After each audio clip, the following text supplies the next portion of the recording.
আচ্ছা, সবাই উপস্থিত আছে দেখা যায়, তাহলে আমরা শুরু করতে পারি। যেখানে ছিলাম, শুনতে পাচ্ছেন আপনারা?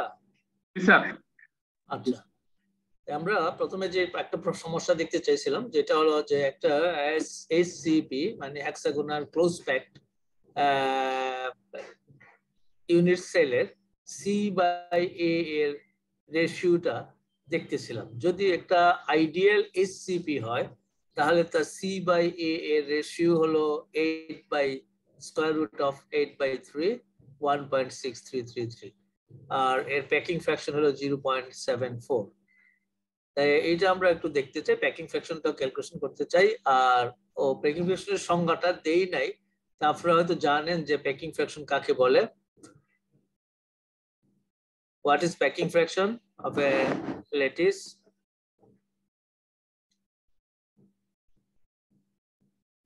প্যাকিং ফ্র্যাকশন হলো যে একটা লেটিসের ধরনের ইউনিট সেল আছে, যে লেটিস পয়েন্ট গুলো আছে এগুলাকে স্পেয়ার মানে সলিড স্পেয়ার হিসেবে কল্পনা করা, এবং এরা ক্লোজ প্যাক, যে এর চেয়ে আর প্যাকিং হইতে পারে না। এই অবস্থায় তার যে সেলের ভিতরে যে কয়টা এরকম স্পেয়ার আছে, সে কতটুক ভলিউম সে দখল করলো, সে কতটুক ভলিউম ক্রিয়েট করলো, আর পুরা সেলের ভিতরে কতগুলা মানে কতটুক ভলিউম আছে, স্পেস আছে, এই দুইটার অনুপাতটাকে আমরা বলি প্যাকিং ফ্র্যাকশন।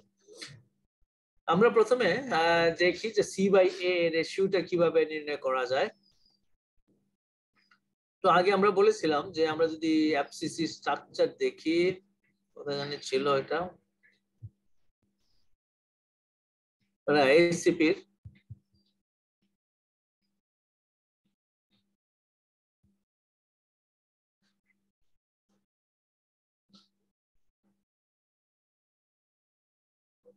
ছিল এসসিবি একটা স্ট্রাকচার ওইখানে। তাহলে এসসিবি মানে লেটিসের একটা ইউনিট সেল একটা স্ট্রাকচার হলো এরকম। তো এখন কতগুলো ভেক্টর আপনাকে আমরা বলে দিই, যে ভেক্টর গুলো আমি ওখানে ইউজ করব।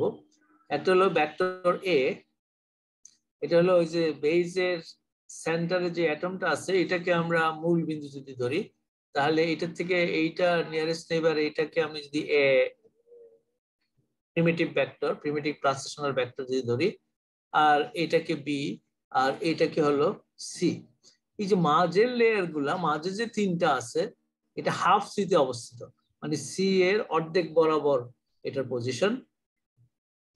আর এখানে এই যে এ আর বি নিয়েছি, এটা আমরা দুই ভাবে চুজ করতে পারি। আমি আগেই বলেছিলাম যে ব্রাভেল ল্যাটিসে যে এটা ইউনিক না, ওই যে বেসিস ভেক্টর গুলা বা প্রিমিটিভ ট্রান্সলেশনাল ভেক্টর গুলা চুজ করাটা ইউনিক সিস্টেম না। যদি আমরা এইভাবে চুজ করি তাহলে এ আর বি এর মাঝে কোণ হবে 60 ডিগ্রি, কারণ এখন দেখান কোণ হলো 360 ডিগ্রি। তাহলে আর যদি আমি এখন এটাকে এটাই রাখি, বিটাকে যদি এইরকম চুজ করি, যে আমরা যদি এইটা না নিয়ে বিটাকে এইটা চুজ করি, তখন কিন্তু অ্যাঙ্গেল হবে 120 ডিগ্রি। কাজে আমরা দুইটাই চুজ করতে পারি, এটা যার যেটা খুশি সেটা পছন্দ করতে পারি, কোনো অসুবিধা নেই। আর এইটা হলো যে মাঝে যে তিনটা স্পেয়ার আছে, এই স্পেয়ার গুলোর ডিস্টেন্স, অর্থাৎ এই স্পেয়ারের কেন্দ্র থেকে সেন্টার থেকে এই স্পেয়ারের সেন্টার থেকে এই স্পেয়ারের সেন্টার পর্যন্ত ডিস্টেন্স। এখন যদি ক্লোজ প্যাক্ট হয়, চিন্তা করেন ক্লোজ প্যাক্ট হলে কিন্তু এটা কিন্তু এত ছোট না, এটা কিন্তু বড় একটা স্পেয়ার, এই কোণারটাও একটা বড় স্পেয়ার, এইটা বড় স্পেয়ার, এইটাও বড় স্পেয়ার। তখন এই স্পেয়ার আর এই স্পেয়ার ওরা কিন্তু গায়ের সাথে গা লেগে যাবে, উপরের একটা স্পেয়ার আর এটা কিন্তু গায়ের সাথে গা লেগে যাবে। তবে স্পর্শ করবে স্যার, স্পর্শ করবে। হ্যাঁ, গায়ের সাথে গা লাগাতে মানে স্পর্শ করা। তাহলে এই জিনিসগুলো একটু মনে রাখেন। তাহলে যদি এইটার এটা টাচ করে আর এই সেন্টার থেকে এই সেন্টার দূরত্ব, তাহলে কত হবে? ডায়ামিটারের সমান না? এটার রেডিয়াস, এটা রেডিয়াস, দুই রেডিয়াস মিলে ডায়ামিটার সমান। এখন আমরা এখানে ধরে নিচ্ছি সবগুলো স্পেয়ারের একই সাইজের, একই রেডিয়াসের, কাজেই এটা একটা। আর এইটার একটা পজিশন ভেক্টর আছে, এটা position vector is equal to 1/3। যদি এইটা নেই আমরা, তাহলে 1/3 1/3 আর হাফ, মানে 1/3 A 1/3 B হাফ C। আর যদি এইটা নেই আমি, যে বিটাকে যদি এইটা চুজ করি, তাহলে চেঞ্জ হয়ে যাবে, একটা 1/3, একটা 2/3 আর একটা হাফ। তাহলে এইটার পজিশন কিন্তু খেয়াল করেন, যে মাঝের যে তিনটা আছে, এইটার সেন্টার থেকে এটার সেন্টার যে পজিশন ভেক্টর, সেটাকে আমরা এ বি সি এর সাহায্যে প্রকাশ করতে পারি এইভাবে।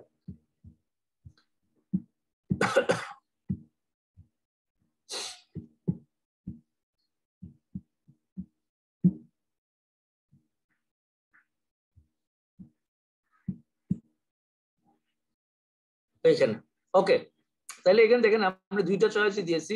এখানে যদি খেয়াল করেন যে বাংলায় তো ঘন সন্নিবিষ্ট ষড়ভুজ বলা হয়, যেটাকে এইচসিপি বলি।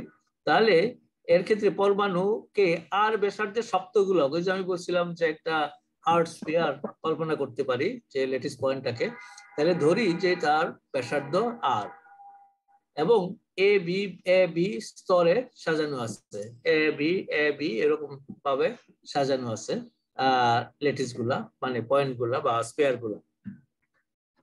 তাহলে আমরা ধরি ভিত্তির মূলে বি আছে, ওই যে সেন্টারে যেটা আছে ওটা বি আছে, আমরা ধরে নিচ্ছি গোলকের। তাহলে তার অবস্থান ভেক্টর আর, ওই যে আটটা ছোট আর দেখাইলাম, যে এটা কেন্দ্র থেকে ওই যে মাঝে তিনটার যে কোনো একটা সেন্টার পর্যন্ত যে ডিস্টেন্সটা, R is equal to 1/3 half, 1/3 A 1/3 B half C। যখন এ আর বি এর মাঝে অ্যাঙ্গেল আমরা 60 ডিগ্রি কনসিডার করি, একটু আগে যেটা বললাম, আর না হয় আপনি যদি বিটাকে যদি আমি অন্যভাবে চুজ করি, তাহলে হবে R is equal to 2/3 A 1/3 B plus half C। যদি এ এবং বি কে এর মাঝে কোনটা যদি মানে 120 ডিগ্রি হয়, ওইভাবে চুজ করি, তাহলে পার্থক্য হলো এটা এটা। এখন আপনারা হয়তো প্রশ্ন করতে পারেন যে দুইটা ডিফারেন্ট পজিশন ভেক্টর হচ্ছে আমার ট্রু চয়েসের উপরে, ওরা কি একই রেজাল্ট দিবে? হ্যাঁ, একই রেজাল্ট দিবে, রেজাল্টে কোনো পার্থক্য হবে না, same, physics will not change. বিরক্ত করা শুরু হয়ে গেছে। তাহলে এখন আসেন যে যেহেতু সবগুলো স্পেয়ার সমান আমি ধরে নিয়েছি, তাহলে কি হলো যে এ এর মান সমান বি এর মান সমান আর এর মান, আর ইজ ইকুয়াল টু টুয়াইস আর হবে। ঠিক আছে, এটা বোঝা যাচ্ছে কি? এ বি, কারণ এ আর বি কি একটা সেন্টার থেকে আরেকটা সেন্টার, তাহলে কি দুইটা রেডিয়াসে সমান হবে। এ আর বি হচ্ছে এর মাথায় সেন্টারের যেটা, এটাও গায়ের সাথে গা লেগে আছে, কাজে জাস্ট দুইটার মধ্যে ডিসটেন্স ছিল টুয়াইস আর। ঠিক আছে, তাহলে এখানে ছবিতে দেখেন, যদি এ হয় এটা, বি যদি এটা হয়, তাহলে এটার সাথে এটা টাচ করে আছে, এটার সাথে টাচ করে আছে, কোন আমরা 60 ডিগ্রি যদি নেই, তাহলে এই এটার সেন্টার থেকে এটার সেন্টার ডিসটেন্স ছিল টুয়াইস আর, এটার সেন্টার থেকে এটার সেন্টার ডিসটেন্স টুয়াইস আর। আর যদি এটা নেই, এটা ডিসটেন্স টুয়াইস আর থাকে, কিন্তু অ্যাঙ্গেলটা 120 ডিগ্রি হবে। এখন আমরা ওই যে মাঝের যে তিনটা স্পেয়ার আছে, তার সেন্টারের ডিসটেন্স যদি আর হয়, তার ম্যাগনিটিউড বের করতে চাচ্ছি। তাহলে ম্যাগনিটিউড কিভাবে বের করি আমরা? যদি ভেক্টর জানা থাকে, তার ম্যাগনিটিউড বের করতে চাই, কেমনে করি সাধারণত? ডট গুণন করে স্কয়ার রুট করি, এই তো। ডট রুট করলে মানে ম্যাগনিটিউড স্কয়ার আসবে, তারপর যদি আমি ম্যাগনিটিউড বের করতে চাই, তাহলে স্কয়ার রুট করব। ওকে, তাহলে আর স্কয়ার করতে চাচ্ছি, মানে ম্যাগনিটিউড স্কয়ার, তাহলে আর ডট আর। এখন আমরা ওই যে প্রথম 60 ডিগ্রি কোণেরটা যদি চিন্তা করি, তাহলে জাস্ট এটা ডট এটা বসিয়ে দিই। এখানে কয়টা টার্ম আসবে? টোটাল 9টা না? গুণ ডট প্রোডাক্টে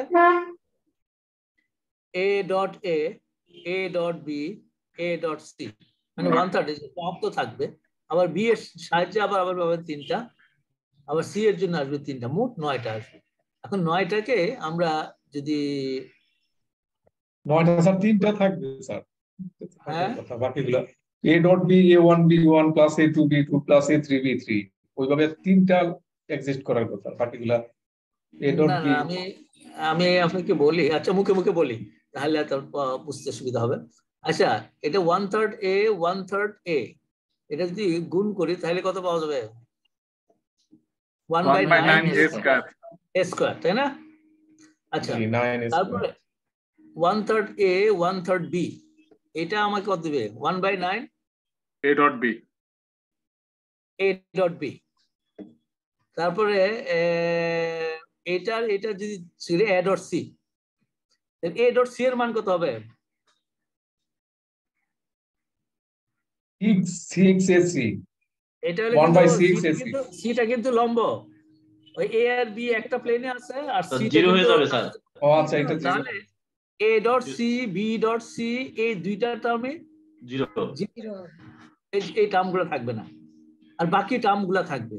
আবার আরেকটা জিনিস, তাহলে আমার যেটা থাকতেছে 1/a square plus 1/b square plus 1/4 c square আসবে, আর থাকবে a ডট b থাকবে দুইটা, কাজে এটা আছে 2/9 a ডট b। তাহলে এখানে আমরা আগের বার দেখিয়েছি তার ম্যাগনিটিউড, যেহেতু দুইটা 8টাও ডিসটেন্স ছিল, দুইটা একটা স্পেয়ারের সেন্টার থেকে আরেকটা স্পেয়ারের সেন্টার পর্যন্ত, সেইটা হলো a স্কয়ার, আর এইটা আসছে হলো a আর b সমান, তাই না? ম্যাগনিটিউড সমান না a আর b এর? সমান, জি স্যার, সমান। তাহলে এটাকে আমি লিখতে চাই 2/9 a স্কয়ার। আবার এইখানে যদি দেখেন, এখানে a ডট b, আমি যদি ডট প্রোডাক্টটা করি তাহলে কি আসবে? a b cos 60 ডিগ্রি, আমরা কিন্তু এটা 60 ডিগ্রি হলো হাফ, তাহলে এখান থেকে আসবে 1/9 a স্কয়ার। তাহলে 1/9 a square 1/9 a square 1/9 a square is equal two কত হবে? 1/3 a স্কয়ার। আর এখানে আমার 1/4 c স্কয়ার থাকে। এইটা আমি এই পাশে নিয়ে নিই, বা এটা এই পাশে নিয়ে আসেন, যেটা ইচ্ছা। তাহলে এটা এই পাশে নিয়ে আসি, আর ওইটা ওই পাশে নিয়ে নিই, তাহলে আপনি যেটা পাবেন যে 2/3, যদি এটা এই পাশে আনেন তাহলে সে 1 minus 1/3 মানে 2/3 স্কয়ার থাকবে, এটা সমান হলো 1/4 c স্কয়ার।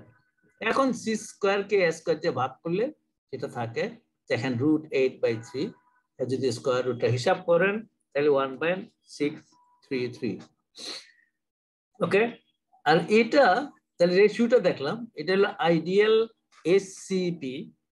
একটা যদি আদর্শ হেক্সাগোনাল ক্লোজ প্যাক্ট হয়, তাহলে তার দাঁড়ানো অক্ষ আর ওই যে নিচের যে ভেক্টরের ম্যাগনিটিউড আর নিচের যে কোনো একটা ভেক্টরের ম্যাগনিটিউডের অনুপাত হচ্ছে এরকম 1.633। এটা এখন আপনাদের এটা আমি করলাম না, এটা আপনারা করে ফেলবেন। এখন কি করে ফেলতে পারবেন 2 মিনিটে? আমি যদি পারবো স্যার, আমাদের বিশ্বাস আছে, ঠিক আছে, তাহলে তবু বাসায় করবেন, আপনাদের আত্মবিশ্বাস আছে, ভেরি গুড। তবুও এটা দিয়ে বাসাই করে দেখবেন যে এই রেজাল্ট পান কিনা। এবার কিন্তু কোণ নিবেন 120 ডিগ্রি, এটা যখন নিবেন, জি জি জি জি জি, এ এবং সি এর মধ্যবর্তী কোণ 120 ডিগ্রি, এ আর বি এর মধ্যবর্তী কোণ নেবেন হলো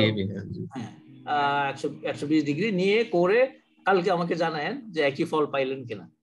যারা জানেন একদম তারাও একটু একবার করেন, তো একটা প্র্যাকটিস হলো আর কিছু না। কিন্তু বাস্তবে আপনার যদি যেগুলো হেক্সাগোনাল ক্লোজ প্যাক্ট ক্রিস্টাল নেচারে পাওয়া যায়, তাদের রেশিও কিন্তু ঠিক এক্স্যাক্টলি এটা মানে না, এই জন্য আইডিয়াল শব্দটা বললাম। তারা এর চেয়ে একটু ডেভিয়েট করে এই রেশিওটা, c/a এর রেশিওটা বাস্তবে। ওকে, এখন আমরা দেখি যে প্যাকিং ফ্র্যাকশন দেখতে চাচ্ছি। আমরা যদি আবার ইয়াতে যাই, ওই হেক্সাগোনাল ক্লোজ প্যাক্টটা অন্য জায়গায় তো আমি দেখাইতে,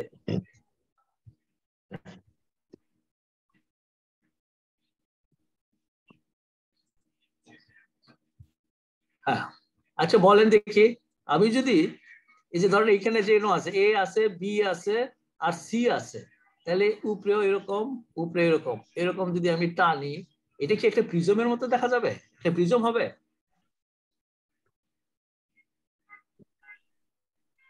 দেখেন তো দেখি এটা একটা প্রিজম হয় কিনা। আপনারা যে প্রিজম দিয়ে তো এক্সপেরিমেন্ট করাচ্ছেন ছাত্রদেরকে, তাহলে এইখান থেকে এই মানে এইখান থেকে চিন্তা করেন, এইটা তারপর উপরে উঠেন, তারপর ওখানে গেলেন, এখানে কোথায় গেলেন, এখানে গেলেন, আবার নিচে নামলেন, তাহলে এরকম মানে ত্রিফলাওয়ালা একটা প্রিজম হচ্ছে না? ঠিক আছে নাকি? দেখেন একটা প্রিজম, তাহলে ত্রিভুজ আর দুটা আয়তাকার পাত, তিনটা, হ্যাঁ, তাহলে একটা প্রিজম হচ্ছে। তাহলে এরকম কয়টা প্রিজম আছে টোটালি, মানে কয়টা প্রিজম হলে আপনার হেক্সাগোনালটা ফিল আপ হবে? ছয়টা হচ্ছে। কয়টা স্যার?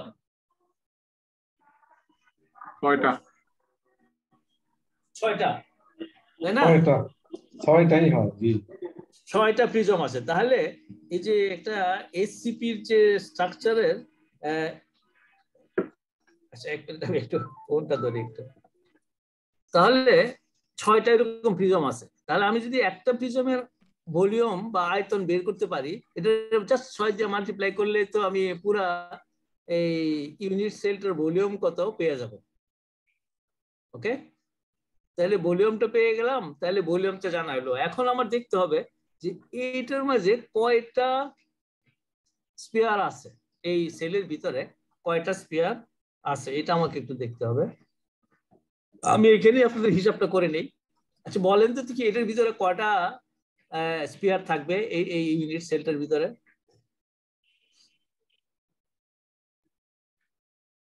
6 6 12 আর 9 খেয়াল করেন কিন্তু বাস্তব লেটিসে এর পাশে কিন্তু আরেকটা হেক্সাগোনাল সেল আছে। কাজে একটা কোণা কয়জনে শেয়ার করবে সেই হিসাব থেকে আমরা বের করতে হবে এগুলা। একটা কোণা বলেন তো কি এই কোণাটা কয়টা সেল শেয়ার করবে, কয়টা হেক্সাগোনাল? 4টা স্যার, 6টা। এটা কি 6টা স্যার। হ্যাঁ, আরো 2টা স্যার, টোটাল 3টা। না আপনি দেখেন 6টা স্যার, 6টা। তাহলে every corner will be shared by 6 cells যদি করে, তাহলে তাহলে এই একটা সেলের 1/6 পাবে। 1/6 পাবে। মোট 6টা হবে স্যার, মোট 6টা পাওয়া যাবে একদম। আচ্ছা আমি আপনাদেরকে বলছি যে এটা 1/6, তাহলে এটা থেকে 1/6, এটা থেকে 1/6, তাহলে এই 6টা থেকে পাবে কয়টা? একটা। নিচের 6টা থেকে পাবে একটা, দুইটা। একটা, দুইটা। আর এই নিচের এটা কয়জনে শেয়ার করবে? দুইজনে শেয়ার করবে স্যার, দুইজনে শেয়ার করবে। তাহলে অর্ধেকটা এইখানে, এটা আরে অর্ধেকটা, তাহলে দুইটা মিলে 3 তাহলে 3টা হলো, 3টা। আর ভিতরে আছে কিন্তু আরো 3টা, এই এটা কিন্তু কারো শেয়ার করছে না, ভিতরটা বাইরের সাথে কোনো শেয়ার করছে না, ওটা ওই এদের বডির ভিতরে। তাহলে টোটাল কটা হলো? 6টা না? তাহলে 6টা স্পেয়ার আছে একটা ইউনিট সেলে হেক্সাগোনালে, 6টা স্পেয়ার আছে। আর এখন এই 6টা স্পেয়ারের ভলিউম হিসাব করব আর টোটাল ভলিউমটা হিসাব করব, রেশিও নিব, প্যাকিং ফ্র্যাকশন পেয়ে যাব।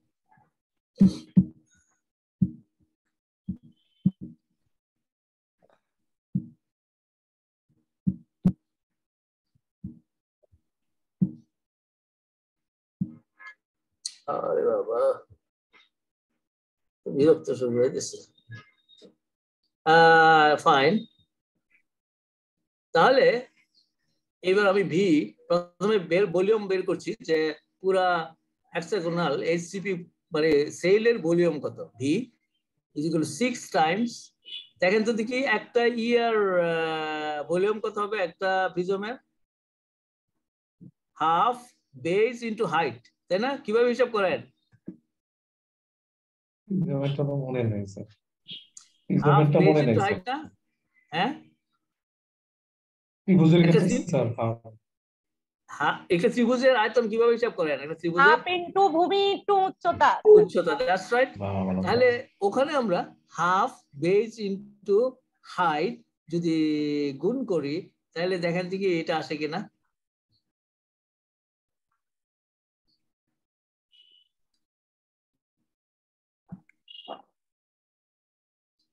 একটু খাতায় করে ফেলতে পারেন, কারণ একটা ত্রিভুজের এই মানে এ সাইডটাও এ বি সাইডটাও সমান, কিন্তু এরা তো এ আর বি কিন্তু ম্যাগনিটিউড সমান, মাঝে কোণটা হলো 60 ডিগ্রি। তাহলে এটা হাফ বেস ইনটু হাইট। হ্যাঁ, এটা প্রথমে ক্ষেত্রফলটা পেলেন, পরে সি দিয়ে গুণ করে দিলাম, সি দ্বারা গুণ করে দিলেই হবে। হ্যাঁ।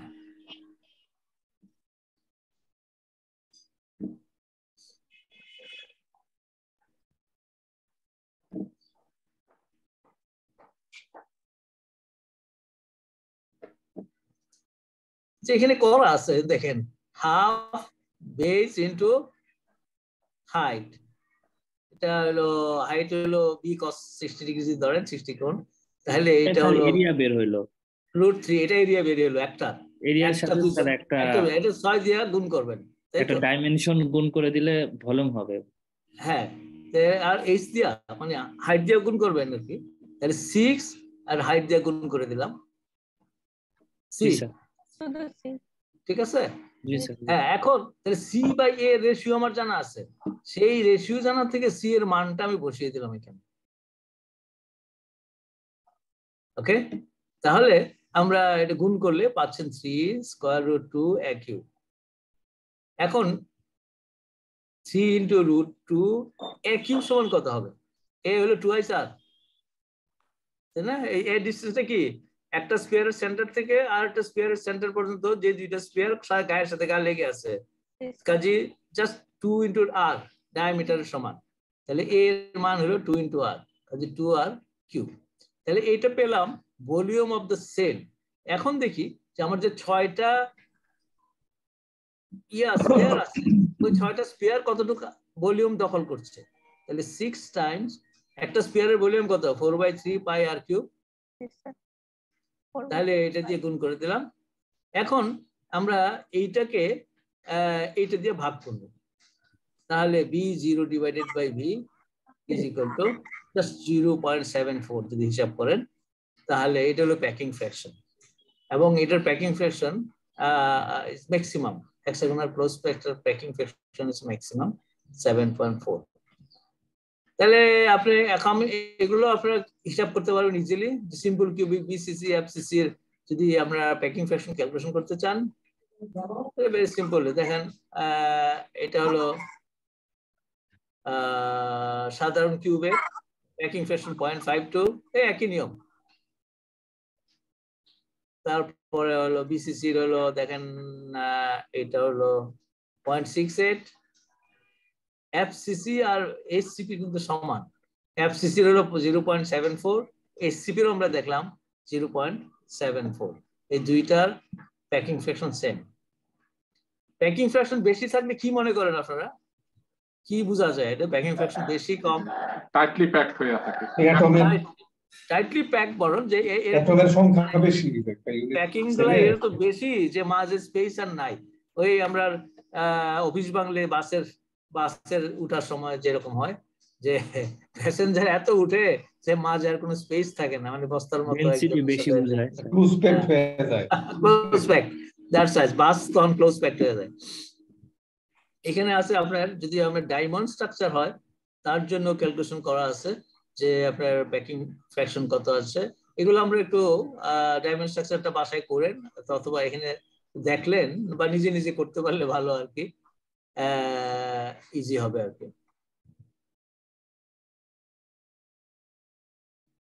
এখন আরেকটা প্রশ্ন আসি, আমরা যে রিসিপ্রোকাল ল্যাটিস ভেক্টরের কথা বললাম, আমি একটা মানে সিম্পল কিউবিক ল্যাটিস নিলাম, তার করেসপন্ডিং রেসিপ্রোকাল ল্যাটিসটা আমি কনস্ট্রাক্ট করতে চাচ্ছি। যদি কনস্ট্রাক্ট করতে চাই তাহলে আমরা সিম্পল কিউবিকের তো মাঝে কোনো ল্যাটিস পয়েন্ট থাকে না, না আমরা তো জানি। এটা হলো যদি আপনার এটা সিম্পল কিউবিক না, simple cubic just a B C, ধরেন এই মাঝে কিছু নাই, তাহলে হলো এ বি সি তিনটা থাকলো।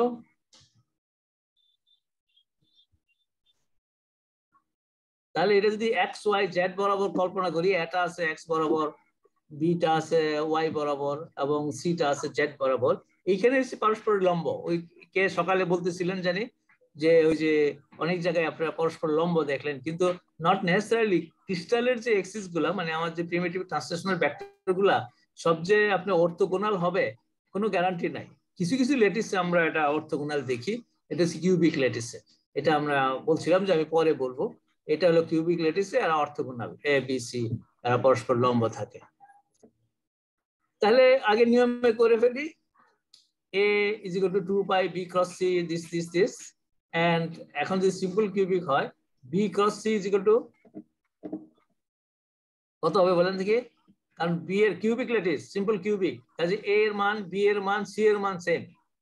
কাজে আমি লিখতে পারি বি সমান এ, সি সমান এ। তাহলে এটা সমান হলো বি হলো আপনার ওয়াই দিকে, সি হলো জেড এর দিকে, তাহলে হবে এ স্কোয়ার, মানে B is equal to C is equal to A. কাজে এ স্কোয়ার, এটার দিকে ইউনিট ভেক্টর হলো হেড যেগুলো আছে এগুলো ইউনিট ভেক্টর ধরবেন। জি হ্যাঁ, তাহলে ঠিক আছে স্যার। ওয়াই হেড ওয়াই আর জেড, আর ওয়াই আর জেড এর ক্রসে জেড এক্স হেড, এর দিকে হবে। That's right. তাহলে ওয়াই জেড সাইক্লিক অর্ডারে থাকলে প্লাস এক্স হবে, তাই না? এটা ভেক্টরের যে রাইট হ্যান্ড রুল যেটা দিয়ে আমরা ইজিলি করে ফেলি। তাহলে a square x hat, C cross A is equal to হলো a square y hat, A cross B is equal to a square z hat, এবং A dot B cross C এটা হলো A x hat dot a square x hat, তাহলে is equal to x ডটে 1 হয়ে যাবে আর থাকবে এ cube. ওকে, না বুঝলে কিন্তু বলেন। তাহলে আমার এই বি গুলো দাঁড়াইলো এখন এই ভ্যালুগুলো যদি বসিয়ে দেই, যে এই ভ্যালুগুলো আমরা ক্যালকুলেশন করলাম, দেখেন এ ইজ ইকুয়াল টু পাচ্ছেন 2 pi by a x hat. ঠিক আছে তো আপনারা? জি ওকে, কারণ B cross C is equal to হলো আপনার এটা এ স্কোয়ার এক্স হেড, ওখান থেকে এক্স হেডটা রইলো, আর নিচে থেকে কোনো ভেক্টর আসে না, এটা ম্যাগনিটিউড এ কিউব। কাজে এ কিউব দিয়ে ভাগ করলে 2 পাই বাই এ আসবে। তাহলে বি হলো 2 pi by a y hat, C হলো 2 pi by a z hat. এখন আপনারা বলতে পারেন বি এতে বি থাকার কথা ছিল সি, কিন্তু এ বি সি সমান, কাজে কিউবিক ল্যাটিসের ক্ষেত্রে কাজে কোনো সমস্যা নেই। তাহলে রেসিপ্রোকাল ল্যাটিসের তাহলে আমরা যদি ভলিউম দেখি A dot B cross C করলে আপনি পাচ্ছেন 2 পাই কিউব বাই ভি। এখানে ভি হলো ডাইরেক্ট ল্যাটিসের ভলিউম। ও এটা কি প্রশ্নটা কি আমার এটাই ছিল বোধহয়, না? হ্যাঁ, প্রথম হলো কনস্ট্রাক্ট করা, যে প্রিমিটিভ ট্রান্সলেশনাল ভেক্টরগুলো রেসিপ্রোকাল ল্যাটিসে করা নেওয়া, তারপরে এর সাথে সাথে আমরা ভলিউমটা দেখে পেলাম। তো এখন একটা জিনিস আপনি দেখতে বুঝতে পারছেন যে ডাইরেক্ট ল্যাটিসের যদি সিম্পল কিউবিক হয়, ডাইরেক্ট ল্যাটিসের ভলিউম কত ছিল? Just a cube. কিন্তু দেখেন রেসিপ্রোকাল ল্যাটিসের ভলিউম কিন্তু ডাইরেক্ট ল্যাটিসের ভলিউমের সমান না, ডিফারেন্ট। দেখেন 2 পাই কিউব বাই বি, এটা যদি এ কিউব দেন দিতে পারেন তাহলে এ কিউব, তাহলে 2 pi cube divided by a cube. এটা হলো আপনার রেসিপ্রোকাল ল্যাটিসের যে ইউনিট সেল বিসিসি সিম্পল কিউবিকের। এটা তো অনেক বড় মান আসে স্যার, হ্যাঁ, মানটা তো অনেক বড় হবে, 2s পাই তার হোল কিউব। এটা 2 pi cube divided by a cube, কিন্তু না এ কিউবটা জি স্যার, নিচে তো আবার এ কিউব আছে, নিচে এ কিউব আছে। আচ্ছা, বিসিসি ল্যাটিসের এরকম যদি আমরা ট্রান্সলেশনাল মানে প্রিমিটিভ ট্রান্সলেশনাল ভেক্টরগুলো যদি বের করতে বলে, ঠিক অনুরূপভাবে বের করে ফেলবেন। যদি ভলিউম বের করতে বলে, ভলিউম আসবে এটা ইন দ্য রেসিপ্রোকাল স্পেস, এটা কিন্তু ডাইরেক্ট ল্যাটিসে না। তাহলে এফসিসির জন্য হলে করে ফেলবেন একই নিয়মে। ফুল প্রশ্ন থাকলে আমাকে বলেন। যদি এটা ওই যে হেক্সাগোনাল হয়, এটা ক্লোজ প্যাক বলি নাই, যদি হেক্সাগোনাল হয় তাহলে তাকেও আমরা রেসিপ্রোকাল ল্যাটিস নিতে পারি একই নিয়মে একই পদ্ধতিতে, এবং তার আপনার প্যাকিং ফ্র্যাকশন বের করতে পারেন, সবকিছু বের করতে পারেন। এখন একটা প্রশ্ন হলো যে দেখাও যে এখানে একটু ভুল আছে, দেখাও যে reciprocal lattice is a Bravais lattice. হ্যাঁ, যে বেজিয়ার ল্যাটিসের মানে রেসিপ্রোকাল ল্যাটিস একটা ব্রেভে ল্যাটিস, সেটা এখানে দেখাচ্ছে করে। তো এখানে জাস্ট ইয়েগুলা করে আপনি দেখায় দেন যে ট্রান্সলেশন গুলা করে করে করে করে দেখিয়ে দেন, এবং ওখানে দেখাই দিছি যে স্টার হইলে এ হয়ে গেছে, এটা সমান, কারণ ডাইরেক্ট ল্যাটিসে তার ইয়েগুলো এ এর সমান হবে। তারপরে এফসিসি বিসিসি ব্রেভিয়ার ল্যাটিসের বিলিয়ন পলিহেড্রন গঠন করো, এইগুলা এখানে করা আছে। আপনারা যদি বইটা ওখান থেকে জোগাড় করতে পারেন তাহলে প্রশ্নগুলো ওখানে পাবেন, এখানে সলিউশন গুলো করে দেওয়া আছে, একটু ইন্টারেস্টিং হইলে করতে পারেন। আচ্ছা, এখানে একটা আছে, একটি ঘন ক্যালাসের ক্ষেত্রে প্রমাণ করো যে এইচকেএল দিক এইচকেএল তলের উপর লম্ব। আমি আপনাকে বলছিলাম যদি থার্ড ভেক্টর থাকে তাহলে আমরা বুঝবো কি ডিরেকশন। আর যদি ফার্স্ট ব্র্যাকেট থাকে তাহলে বুঝবো মিলার প্লেন মিলার, যে মানে ব্র্যাক প্লেন। মিলার সূচক হলো ভিতরের গুলা, আর এই প্লেনটাকে আমরা বলি এই মিলারের সূচক দ্বারা নির্দেশিত ব্র্যাক প্লেন, যে ক্রিস্টালের যে ব্যাকগ্রাউন্ড। এখানে বলেছে যে ঘনকেলাসের ক্ষেত্রে মানে যদি কিউবিক ক্রিস্টাল হয় তার ক্ষেত্রে আমাকে বলতে বলছে যে এইটার দিক এটার সাথে লম্ব। এখানে একটা দেখি, তাহলে আমরা একটা রেসিপ্রোকাল ল্যাটিস ভেক্টর জি বিবেচনা করি। এইচকেএল এর দিকে এটাকে নিম্নরূপে প্রকাশ করা যায়। তাহলে এই দিকে যদি হয় তাহলে এই ভেক্টরকে আমরা এইভাবে লিখতে পারি G into H A plus A B plus L C. সেখানে এ বি হলো রেসিপ্রোকাল ল্যাটিসের প্রিমিটিভ ট্রান্সলেশনাল ভেক্টর।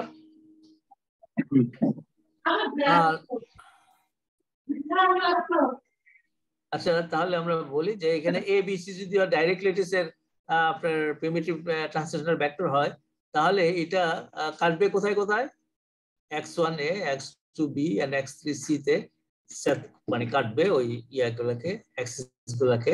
কাজে চিত্রটা কোথায়, এখানে আছে না, এখানে আছে, দেখেন এই চিত্রটা। এটা হচ্ছে আমার প্লেনটা, এটা কাটছে হলো এখানে ছবিতে আমরা দেখাচ্ছি যে এটারে কাটছে x1 এ, এটাকে কাটছে x2 বি, এখানে কাটছে x3 সি। এখানে x1 x2 কিন্তু রেশিও, অনুপাত, এখানে কিন্তু ওই আগের x এর সাথে মিলায় না, এখানে আমরা অনুপাত হিসেবে নিয়ে এসেছি আর কি এটা। কাজেই এখানে বলছি যে ল্যাটিস তলটি এ বি এবং সি কে যথাক্রমে x1 এ, x2 বি এবং x3 সি তে সেট করে। সুতরাং চিত্র থেকে লিখতে পারি x2 B plus R is equal to x1 A. দেখেন তো O E F, O E F, a triangle চিন্তা করেন।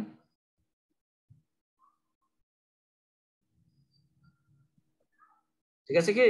তাহলে আমরা কি লিখতে পারি দেখেন, আপনি যদি এখান থেকে যান ভেক্টর এডিশন করেন তাহলে কি x1 এ, অথবা এইটার থেকে যেতে পারেন যদি যান, তাহলে এটা হবে x2 বি প্লাস এই ভেক্টর আর, তাহলে x2 B plus R equals to কি হবে, x1 এ, এটা x1 এ। এই যে ত্রিভুজের নিয়ম যেটা রুল সেটা ফলো করে আমরা সাম্য অবস্থার যে রুল আছে সেটা ইউজ করে এটা আমরা সহজেই লিখতে পারি। তাহলে এটা x2b plus r is equal to x1a। এখান থেকে 8টা আমরা হিসাব করে নিলাম, equal to a divided by x1 কিন্তু ইজ ইকুয়াল টু 1/h, কারণ এখানে দেখেন যেহেতু skl এর অনুপাত কি 1/x1 অনুপাত x2 1/x3, আমরা এটা জানি, অনুপাত হিসেবে লেখা কি কমন ফ্যাক্টর নাই। কাজে এখন x1 is equal two 1/h লিখতে পারি, 1/x ইজ ইকুয়াল টু হলো h, কাজে x1 is equal two 1/h 1/k এটা। সুতরাং r ইনটু g, আমি যদি একটু দেখি এখানে r পাইলাম, g ভেক্টর তো আমরা উপরে ডিফাইন করলাম, দুইটা গুণ করি, গুণ করলে কি পাওয়া যায় দেখেন, দেখো 0 আসছে না,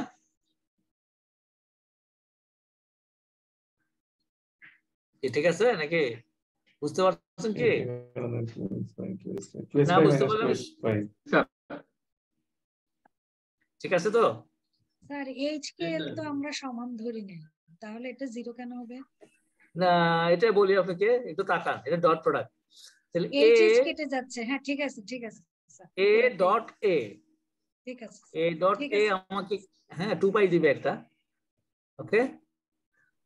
আর A dot B 0, A dot C 0, আবার B dot A 0, B dot B দিবে 2 পাই ইনটু কে থাকবে, ওকে।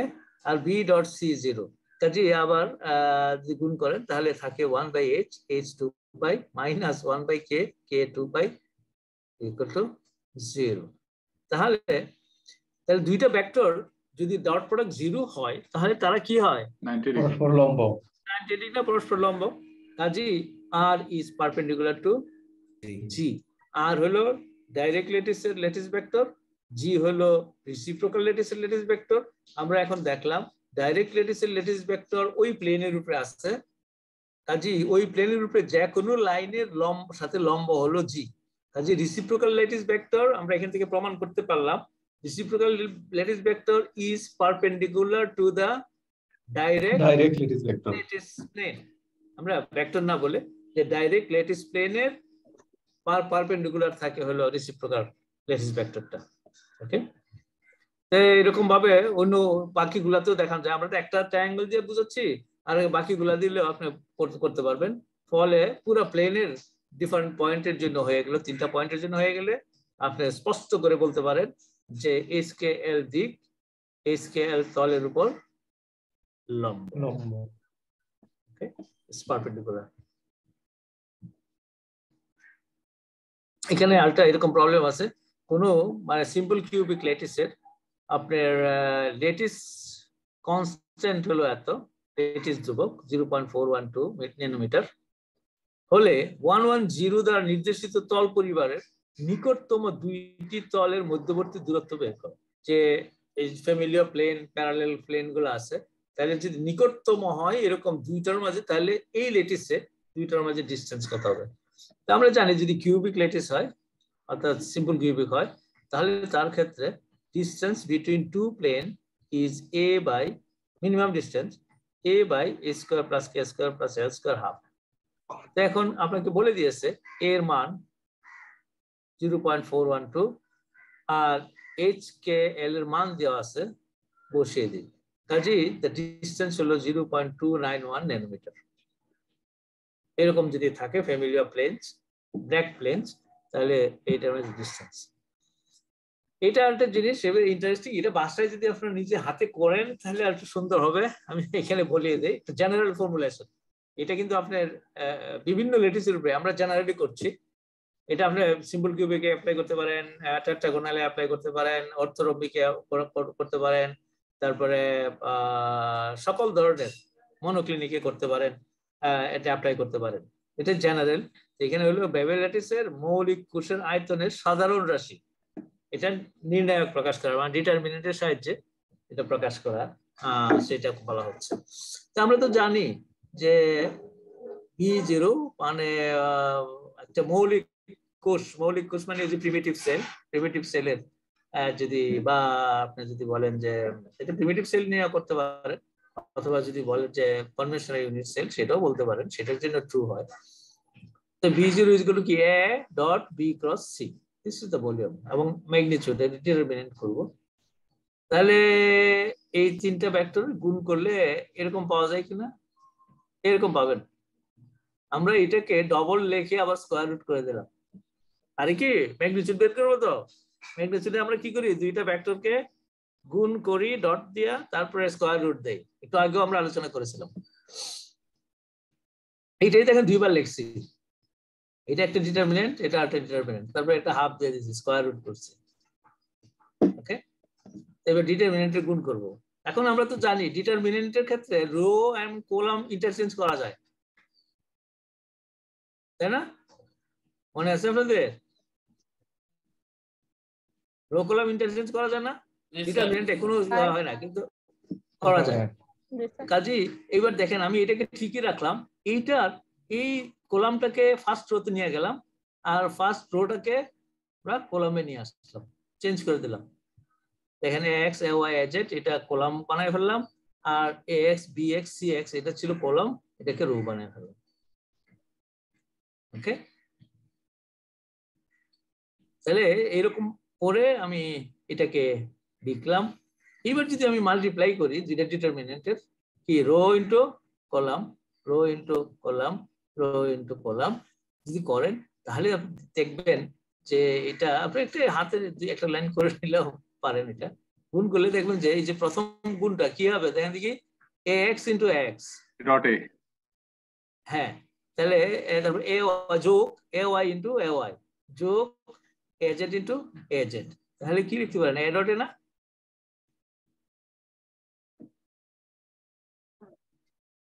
কি শুধু একটা প্রথমটা গুণটা করি, জি স্যার, ঠিক আছে। এটা করলে আপনি আসছে এটা a ডট এ, দেখেন একটা লাইন করলে বুঝতে পারেন তিনটা তিনটা উপাংশ যোগ যোগ তিনটার এটা a ডট x। সিমিলারলি এটা কিন্তু দ্বিতীয়টা যদি করেন এটাকে লিখতে পারেন a ডট b, এই ফর্মে লিখতে পারবেন। তাহলে আমরা এখন আমরা যদি লিখি, কারণ এখানে a ডট a এটা তো a square, b dot b এটা ডেফিনেটলি লিখতে পারি, কারণ এই দুটোর মাঝে তো অ্যাঙ্গেল হলো 0 ডিগ্রি, cos 0 = 1, কাজে এটাও c ডট c। কাজে এই তিনটাকে আমি স্কেলার বানায় ফেললাম আর রাখলাম না, a square b square c square. আর বাকিগুলোকে এখন আমরা এই যে অ্যাঙ্গেল দিয়া বিচার করি, আলফা বিটা গামা কোণ দিয়ে যদি করি, তাহলে a dot b = ab cos gamma, a dot c = this বসিয়ে দেন। বসিয়ে দিয়ে এখন কমন ফ্যাক্টরটাকে কমন নিয়ে নিই। কি কমন নেওয়া যায় এখান থেকে? উপরের লাইন থেকে a কমন নিতে পারি, নিচের লাইন থেকে b কমন নিতে পারি, নিচের রো থেকে থার্ড রো থেকে c কমন নিতে পারি। তাহলে a b c কমন নিলাম, থাকবে হলো আমার 1 cos বিটা এগুলো থাকবে। ঠিক আছে, রো এবং সারি দুইটা থেকে কমন। আমি দেখেন আপনাকে বলি আবার, এখান থেকে a স্কয়ার কমন নেই। প্রথমে a স্কয়ার কমন নিলে কি হবে? এটা 1 হবে, কিন্তু এটা বাইরে গেলে কি হবে? এটা স্কয়ার রুটের ভিতরে আছে, আসবে তাই না? নিচের ভিতরে গেলে স্কয়ার আর বাইরে আসলে a হয়ে যাবে। ঠিক আছে না? এগ্রি না করলে আপনারা দেখেন, চিন্তা করে এসে বাসায় যে এটা ঠিক আছে কিনা।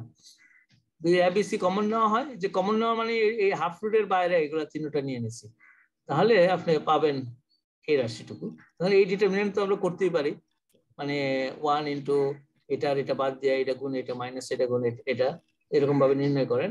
যদি করলে আপনি দেখবেন b0 = abc √, এই ফর্মুলাটা আছে। এটা কিন্তু আমরা বলি নাই যে এটা কি আমার কিউবিক ল্যাটিস না যে অর্থরম্বিক বা কি ধরনের ল্যাটিস বলি না, ইন জেনারেল।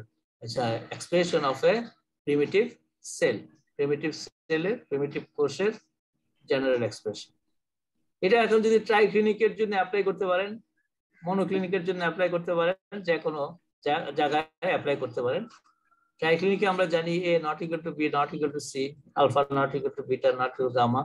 আচ্ছা, তাহলে এখন বলে হিসাব করলে এখান থেকে আপনার সব ডিসটেন্স ইন জেনারেল সবকিছু করতে পারেন আর কি। তাহলে দুইটা প্লেনের মাঝে ডিস্টেন্সের স্কয়ার ইজ ইকুয়াল টু এই ফর্মুলাটা দ্বারা, এর রাশিটুকু দ্বারা। এখন এখানে আপনি ওই যে আমাদের কন্ডিশন গুলো যদি বসায় দেন, তাহলে অন্যান্য জিনিসগুলো সব বেরিয়ে আসবে।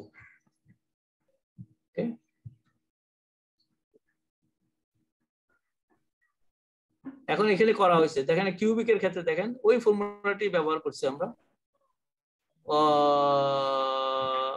ওইটার থেকে এটা দেখানো যায়।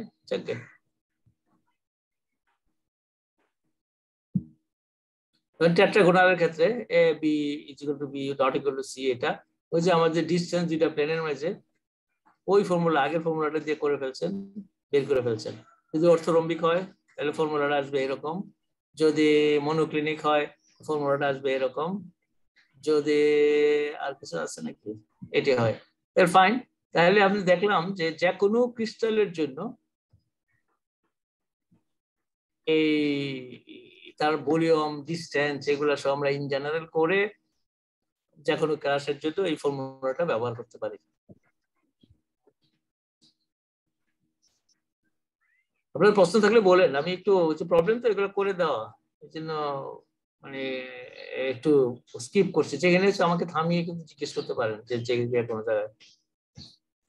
এবার আমি আসছি হলো ব্রেভেজ ল্যাটিস, যে কথাটা আগে বলিনি। ব্রেভে প্রথমে আসলে ব্রেভেজের ওনার নামে ল্যাটিসটা কেন হলো, কারণ হলো যে সিমেট্রির পয়েন্ট অফ ভিউ থেকে ব্রাভে প্রথম থিওরিটিক্যালি দেখাইলেন যে যদি এই ধরনের ল্যাটিস থাকে, ওই যে ইকুয়েশন স্যাটিসফাই করে আমরা বলেছিলাম, তাহলে তার 14 রকমের মানে জিওমেট্রিক স্ট্রাকচার থাকা সম্ভব, মানে 14 রকমের সিমেট্রি থাকা সম্ভব। কাজেই মানে ওই 14টা সিমেট্রি 7টা ক্লাসে উনি ভাগ করেছেন, যে এটা সিমেট্রি পয়েন্ট থেকে। কাজে আমি ওখানে চলে যাচ্ছি। স্যার এই প্রশ্ন তো কালকে আসছিল স্যার। কালকে আসছিল নাকি? স্যার পড়ানোর আগে চলে আসছিল। কোথায় আসছিল? পরীক্ষায় স্যার। পরীক্ষায়? কোন কোন কোর্সের পরীক্ষায়? স্যার সব পরীক্ষা হয়েছে স্যার। আলাপ করি যে ফিজিক্স গুলা তার রিলেভেন্ট, এগুলো একটু বোঝার চেষ্টা করি। তা আমি ডিফারেন্ট সিমেট্রি এলিমেন্ট আছে, এগুলো হলো যেমন ঘূর্ণন এক্সিস বা ঘূর্ণন অক্ষ, রোটেশন এক্সিস, প্রতিফলন তল, উল্টানো কেন্দ্র মানে ইনভার্সন সেন্টার, ঘূর্ণন প্রতিফলন অক্ষ, এগুলা আমি আলোচনা করি। স্ক্রু অক্ষ, গ্লাইড তল, প্রতিসাম্য গ্রুপ আছে, ডিফারেন্ট গ্রুপ, একটা স্পেস গ্রুপ আর একটা হলো পয়েন্ট গ্রুপ। আমরা যদি কোনো বস্তু, আমি শুধু এইটা আপনাকে বলে রাখি যে যদি শব্দটা শুনেন তাহলে মনে মনে অন্তত এটা গিতে নিয়েন। যদি কেউ পয়েন্ট গ্রুপ বলে তখন বুঝবেন যে একটা ল্যাটিস অথবা আছে বা ইউনিট সেল আছে, এই সেলটা কোনো মুভমেন্ট হচ্ছে না, মুভমেন্ট নাই, এক বিন্দুতে একটা পয়েন্টে ফিক্স। এখন আপনি একটা পয়েন্টে ফিক্স থাকলে কি করতে পারবেন? এই এক্সিসের অ্যাবাউটে তাকে ঘুরাইতে পারবেন, এছাড়া তো আর আমার কিছু করার কিছু নাই। একটা ক্রিস্টালের একটা পয়েন্ট ফিক্স, এখন আমি কি করতে পারবো? ফিক্সড হলে তো তাকে এদিকেও নিতে পারবো না, একটা প্যারাক মারা ধরেন আছে, এটা এদিকেও নিতে পারবো না, এদিকেও নিতে পারবো না, কোনো দিকে টান নিতে পারবো না। তাহলে শুধু রোটেশন নিয়ে যদি আমি একটা গ্রুপ চিন্তা করি, গ্রুপ মানে সিমেট্রি, যে আপনি কতভাবে ঘুরাইলে একই জিনিস দেখতে পান, ওই রকম সিমেট্রিক গ্রুপ আর কি। তাহলে এটাকে আমরা বলি পয়েন্ট গ্রুপ। আর একটা বলি স্পেস গ্রুপ। স্পেস গ্রুপে যেটা হয়, পয়েন্ট গ্রুপ থেকে যদি তারপরে ট্রান্সলেশনও যদি হয় তাহলে এটাকে আমরা বলবো স্পেস গ্রুপ, যে ওটা ফিক্স না, একটা বিন্দুতে ফিক্স না, সে মুভও করতে পারে, ট্রান্সলেশন নিতে পারে। তাহলে আমরা এটাকে স্পেস গ্রুপ বলি। তারপরে আমি এগুলা একটু আপনারা একটু পড়েন, যদি পড়ে আমাকে কালকে জিজ্ঞেস করেন কোনো প্রশ্ন এখান থেকে, তাহলে আমি হয়তো আলোচনা করতে পারবো, কোনো অসুবিধা নেই। স্যার 5 ফোল্ড যে পাওয়া যায় না, এটা একটু আলোচনা করবো। একটু আচ্ছা তাহলে আসি চলেন দেখি। একটু অ্যালজেব্রাটা একটু শিখতে হবে। আচ্ছা ঠিক আছে, এখানে আছে বলি যে ব্রেভিস ল্যাটিসের মানে রোটেশন অক্ষর, ঘূর্ণন অক্ষরের ফোল্ড নির্ণয়। আমরা যে ফোল্ডটা কি, ফোল্ডের বাংলাটা কি বলেন দেখি? ফোল্ড আর ভাঁজ। ভাঁজ করা স্যার। ভাঁজ করা। একটা কাপড়কে ধরেন একটা জিনিস আছে, বা এটাকে আমরা 3টা ভাঁজ করে রাখতে পারেন, যে অথবা 4টা ভাঁজ করতে পারেন। কিন্তু এইখানে ফোল্ড বলতে আমরা কি বুঝছি? ভাঁজটা মানে কি? ভাঁজটা হলো ধরেন একটা অক্ষ এক্সিস আছে, তাহলে আমি বলি যদি একটা ক্রিস্টালকে আমি ঘুরাইও তাহলে কয়টা পজিশনে রাখলে এটা দেখতে হুবহু একই রকম থাকলো, বুঝতে পারলেন তো? যদি 3 পজিশনে হুবহু এক থাকে এই অক্ষর চারিদিকে, রোটেশন অক্ষের চারিদিকে যদি 3টা ধরেন 120 120 120 ডিগ্রি ঘুরাইলে এটার একই হুবহু যা ছিল সেরকম ছিল। কেউ যদি ঘুরানোটা না দেখে, ঘুরানোর সময় উপস্থিত না থাকে, পরে এসে বলতে পারবে না যে এটা কি ঘুরানো হলো না হলো না। তাহলে এই অক্ষরটা হলো থ্রি ফোল্ড ঘূর্ণন অক্ষর, যে অক্ষের চারিদিকে 3বার ঘুরাইলে 3বারই সে ওই সিমেট্রিক থাকে। যদি 4বার ঘুরাইলে সিমেট্রিক থাকে, একই রকম থাকে, কোনো চেঞ্জ না থাকে, তাহলে 4 ফোল্ড বলবেন। যদি 5বার ঘুরাইলে এই একই রকম থাকে, তাহলে ওই অক্ষরটা হবে 4 ফোল্ড রোটেশন এক্সিস। যদি 5বার হয় 5বার। এখন আমরা চলেন দেখি যে এই ব্রেভিস ল্যাটিস যদি হয়ে থাকে তাহলে ব্রেভিস ল্যাটিসের কতগুলা ঘূর্ণন অক্ষর থাকতে পারে, কোন কোন ঘূর্ণন অক্ষর থাকা সম্ভব না, এই জিনিসগুলা আমাদের হিসাব থেকে বেরিয়ে আসবে। ওকে, এখন আমরা একটা ব্রেভিস ল্যাটিস কনসিডার করি। তো ব্রেভিস ল্যাটিসে আমরা ধরে নিচ্ছি এটা আমার আর, যে আর সমান আমরা T x x, T y y, মানে ওয়াই এর দিকে ট্রান্সলেশন, এক্স এর দিকে ট্রান্সলেশন, জেড এর দিকে ট্রান্সলেশন, এটা। আর এই হেড গুলো তো unit vector, x hat, y hat, z hat, that means যে এই ইউনিট ভেক্টর দিকে আমরা ট্রান্সলেশন নিচ্ছি। তাহলে এই 3টাকে আমরা ইন জেনারেল একটা টিও বলতে পারি। এটা জাস্ট লেখার জন্য একটা ভেক্টর দিয়ে যখন বললাম এখানে একটা ট্রান্সলেশনাল ভেক্টর, জাস্ট এটা টি। টাইম মনে করেন না, পিরিয়ড না কিছু, ট্রান্সলেশনাল অপারেটর আর কি, যে ট্রান্সলেট করবে। এখন যদি আমার একটা ভেক্টর আছে, পজিশন ভেক্টর আছে আর স্মল আর, তার উপাংশগুলো হলো এক্স ওয়াই জেড। আমি এটাকে ট্রান্সলেট করলাম। যদি ট্রান্সলেট করলে আমরা আর প্রাইমে নিয়ে গেলাম, তখন তার উপাংশগুলো সে এক্স প্রাইম হয়ে গেল, এক্সটা ছিল আগে, এখন এক্স প্রাইম হয়ে গেল, ওয়াই ছিল ওয়াই প্রাইম হয়ে গেল, জেড ছিল জেড প্রাইম হয়ে গেল। ঠিক আছে কি? বুঝতে পারলেন তো? একটা কাছে আরেক দিন দিলে তার পজিশন চেঞ্জ হবে, তাহলে সমস্ত উপাংশগুলো চেঞ্জ হয়ে যাবে, কারণ আমার মূল বিন্দু তো আগের জায়গায় রয়েছে, মূল বিন্দু আগে যেখানে ছিল এখানেই আছে। তাহলে এইটাকে আমি যদি ম্যাট্রিক্সের রূপে দিতে চাই, তাহলে কি আমরা লিখতে পারি? দেখেন দেখি, এই এক্স প্রাইমকে আমি কি লিখতে পারি ইন জেনারেল? কারণ এক্স প্রাইম কার কার উপর নির্ভর করে? এক্স ওয়াই জেড এর উপর নির্ভর করবে। তাদের এই ধারণাটা আছে কি? তো এই যে বোর্ডে না পড়াইলে যেটা হয়, বোর্ডে হলে দুইটা টান দিয়ে আপনাকে দেখাই দিতে পারতাম, কিন্তু এখন হয়তো আমি লিখতে পারবো, কিন্তু দেখানটা একটু মুশকিল হবে।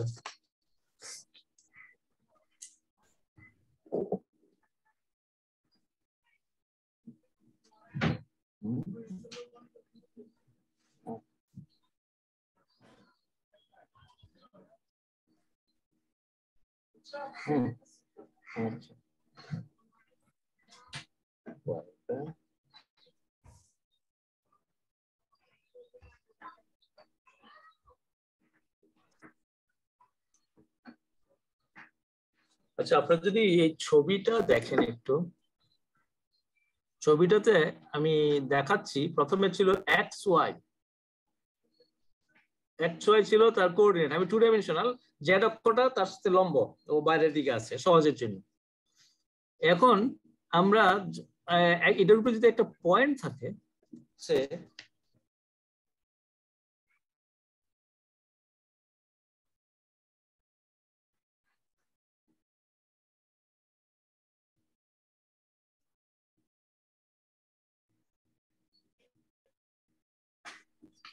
এখন দেখেন যে আমি একটা পয়েন্ট ওই ওই ওই ইয়াতে আছে পি। আচ্ছা, যদি আমি রোটেশনটা না করতাম, থিটা কোণে রোটেশনটা যদি না করতাম, তাহলে ওই পি পয়েন্টটাকে আমরা প্রকাশ করতাম কি দিয়া? পি এক্স ওয়াই দিয়ে। ওকে, আর এক্স ওয়াইটা ছিল এইটা,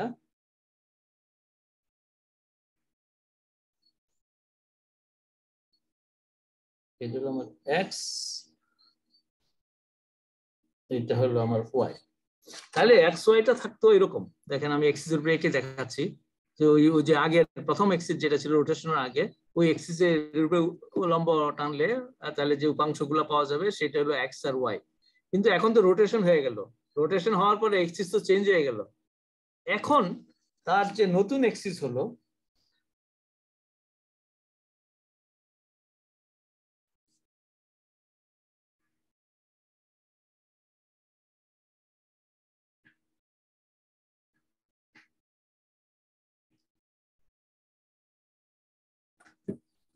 তো হিবিজিবি হয়ে যাচ্ছে কিনা দেখেন। এখন যে আমার নতুন এক্সিস পাইলাম, নতুন এক্সিসের উপরে যদি আমি উপাংশ নেই, তাহলে আমি পাইলাম এক্স প্রাইম ওয়াই প্রাইম। রোটেশনের পরে যে নতুন এক্সিসটা হলো তার উপরে যদি নেই, তাহলে আমি পাচ্ছি এক্স প্রাইম ওয়াই প্রাইম। তাহলে আগের যে এক্স ওয়াই ছিল আর এখন যে এক্স প্রাইম ওয়াই প্রাইম পেলাম, এই দুইটার মাঝে তাহলে সম্পর্কটা কি? তাহলে কিভাবে আমি একটা কোণ তৈরি হয়েছে, একটা কোণ তৈরি হয়েছে। তো এখন এটাকে আমরা ইজিলি করতে পারি। আমি তো এখানে বোর্ড নাই বলে আমি জাস্ট ধারণাটা আপনাকে দিলাম, যে এই আইডিয়া থেকে এখন আমি রিলেট করতে চাচ্ছি এক্স থেকে এক্স প্রাইমে কিভাবে আমরা চাইতে পারি, একটা কোঅর্ডিনেটকে আরেকটা কোঅর্ডিনেট সাহায্যে কিভাবে প্রকাশ করতে পারি। ওকে, এইটা হলো এখানে যে কাজটা করছি, যে x prime is equal two, তাহলে এক্স ওয়াই যে আগের কোঅর্ডিনেটের সাহায্যে এটা আমরা প্রকাশ করছি। তাহলে তার কিছু সহগ আসবে, সহগগুলোকে আমরা একটা নাম দিয়েছি ডিএক্সএস, ডিএক্স ওয়াই, ডিএক্স জেড। এটা হচ্ছে এক্স এর জন্য, ওয়াই এর জন্য দেখেন লিখছি আমরা ডিওয়াই এক্স, এগুলো সহগগুলা। ওকে, টিওয়াই হলো, এটা হলো আমরা দিলাম, এটা হচ্ছে রোটেশন, রোটেশনের জন্য, পয়েন্টের জন্য, আর এটা হলো ট্রান্সলেশনের জন্য। তাহলে y prime is equal two এরকম লিখলাম, z prime is equal two এরকম লিখলাম। এখন যদি এটাকে ম্যাট্রিক্স আকারে লিখতে চাই তাহলে কি আমি লিখতে পারি এটা x prime y prime z prime is equal two dx d এটা into x y z plus tx ty tz। তাহলে কি সমীকরণ 2.2 কে এইভাবে প্রেজেন্ট করতে জি পারে না? জি স্যার। আবার গুণ করেন, দেখবেন যে ওই ইকুয়েশনে চলে যাবে। আবার এটি গুণ করেন, এটা আবার ওইটা আসবে। ঠিক আছে না? জি স্যার। আচ্ছা ফাইন। তাহলে ইন জেনারেল যদি আমি লিখি এটাকে, এখন এটা হচ্ছে আর প্রাইম, এটা হচ্ছে x prime y prime z prime মিললে আমাকে আর প্রাইম দিল। আর এটাকে আমি বলি যে এক্স আর, এটা হলো এক্স হলো রোটেশনের সাথে জড়িত, আর এটা হলো আমার টি হচ্ছে যে ট্রান্সলেশনের সাথে জড়িত, মানে সাইডে মুভ করানোর জন্য। এখানে দুইটা জিনিসই আছে, rotation plus translation, space group.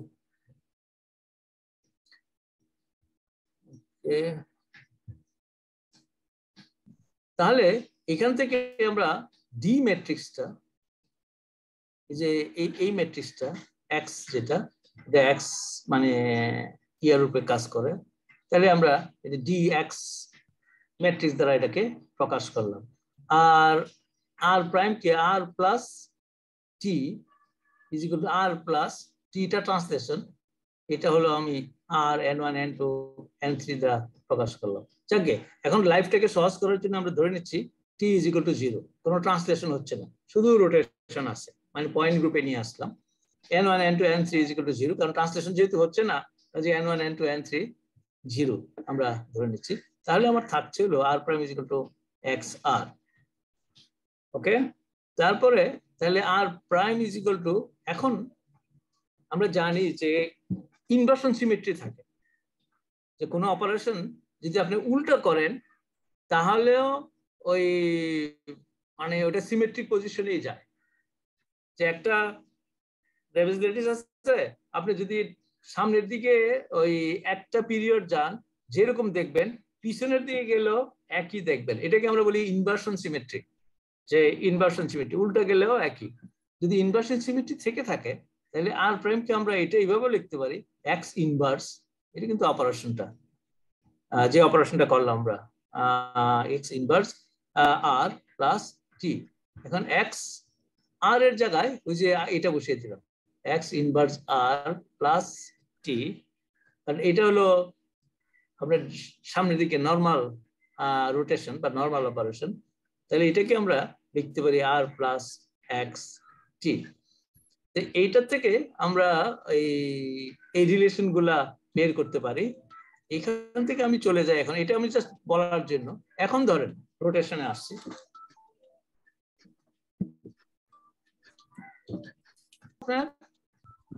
রোটেশনের না, আপনার মনে আছে তো? আমি এই কথাগুলোর সাথে বললাম এটা পরিচয় করার জন্য এটার সাথে।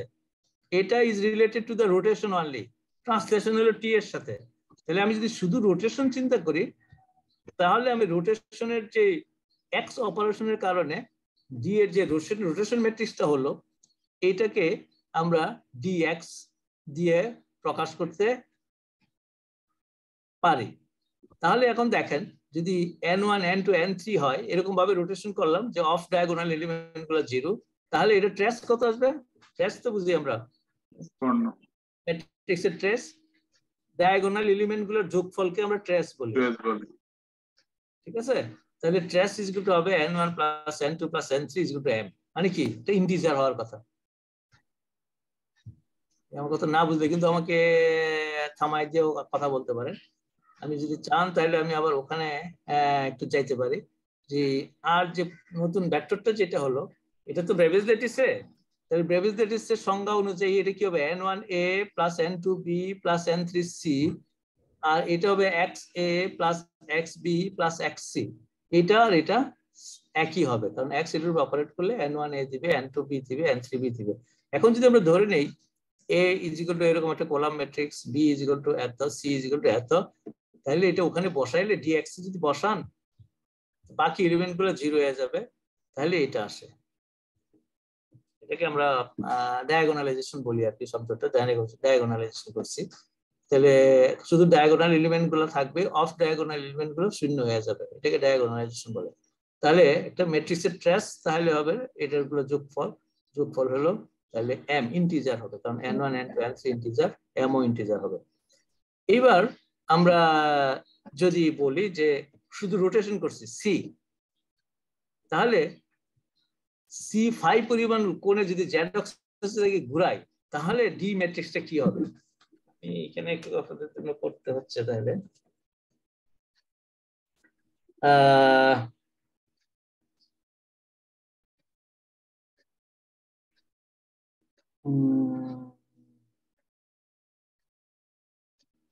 x prime is equal to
দেখি আমি বলি যে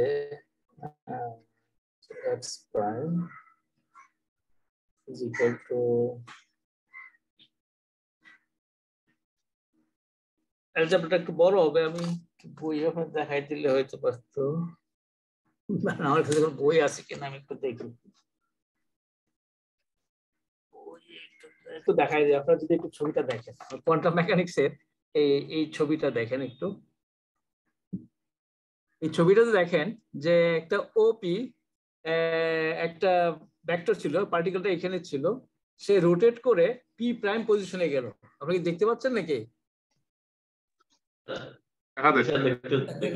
দেখা যায়। আচ্ছা, দেখতে পাচ্ছেন না? আচ্ছা, এখন দেখেন যদি আমি যদি বলি এক্স প্রাইম, তাহলে এক্স প্রাইম কে আপনি প্রকাশ করবে কিভাবে? ওপি এক্স প্রাইমটা কি হবে? ওপি থিটা প্লাস, এখানে দুইটা অ্যাঙ্গেল দিয়েছি, থিটা প্লাস অ্যাপসালুন, এখানে অ্যাপসালুন দিয়েছি, তাহলে এটা হবে না ওপি প্রাইম থিটা মানে cos থিটা প্লাস অ্যাপসালুন, এটা হবে না? জি স্যার। স্যার স্ক্রিন শেয়ারটা মিনিমাইজ করে দিলে দেখা যাবে বেশি স্যার। স্ক্রিন শেয়ার কোনটা করলে? স্ক্রিন শেয়ারটা স্যার একটু করে পরে আপনাকে ছবি দিলে বেশি দেখা যাবে। স্ক্রিন শেয়ারটা মিনিমাইজ করে আপনারা সবাই স্যারকে পিন করলে দেখা যাবে। পিন করেন, স্যারকে পিন করেন, স্যারকে পিন করে দেখা যাবে। ঠিক আছে না, স্যারকে পিন করেন, স্যারকে পিন করেন স্যার। এখানে এবার দেখেন থেকে আমাদের এই লাইনটা নিচের এই যে এখানে দেখেন এক্স প্রাইম, আমি দেখাচ্ছি, দেখেন এক্স প্রাইমটা কি এই ছবিতে আমি লিখতে পারি যে ওখান থেকে তার লম্ব বিক্ষেপ যদি নেই তাহলে কি হবে? O P prime cos theta plus phi, এটা হবে না? জি স্যার। ঠিক আছে? জি স্যার, ঠিক জি আছে। স্যার, জি স্যার, ঠিক ওকে, আছে। ঠিক আছে। তাহলে x prime is equal two লিখতে পারি আমরা যে ওপি প্রাইম যে cos থিটা প্লাস ফাই। এখন cosটাকে আমরা ভাঙি, ভাঙলে পাওয়া যাবে ওকে, এটা ভাঙলাম। এখন এটা যদি পিওর রোটেশন হয়, আমরা এই যে টিটাকে জিরো ধরেছি মানে কোনো ট্রান্সলেশন না হয়, যদি পিওর রোটেশন হয় তাহলে ওপি প্রাইম আর ওপি সমান হবে, ম্যাগনিটিউড সমান হবে। শুধু ঘুরে একটা রেডিয়াল ভেক্টর ঘুরছে, কিন্তু তার তাহলে লম্বা চেঞ্জ হবে না, লম্বা একই থাকবে না? লম্বা যদি একই থাকে তাহলে ওপি প্রাইম কে আমি ওপি বসাইতে পারি। জি স্যার। তাহলে ওপি প্রাইমের জায়গায় ওপি বসাইলে এইবার দেখেন OP cos theta is equal to x. দেখেন ওই যে নিচে ওপি থেকে এবার দেখেন OP cos OP sine theta is equal to আমার ওয়াই। তাহলে আমার ইকুয়েশনটা দাঁড়াচ্ছে x prime is equal to x cos phi minus y sine phi. ঠিক আছে। তাহলে এই যে নতুন কোঅর্ডিনেটটাকে আমরা পুরনো কোঅর্ডিনেটের সাহায্যে প্রকাশ করে ফেলছি। অনুরূপভাবে আপনি যদি ওয়াই প্রাইমটাও হিসাব করেন একইভাবে, তাহলে আরো এরকম একটা রিলেশন পাবে কস আর সাইনের সাহায্যে, আবার একই এরকম একটা সম্পর্ক পাবেন। ঠিক আছে, এখানেই জাস্ট এখান থেকে তাহলে করলে কি পাইছেন, উপরেটাতে কি পাইছেন? এখন দেখেন উপরের সহগে কি পাইলেন, cos ফাই পাইলেন মাইনাস sin ফাই পাইলেন।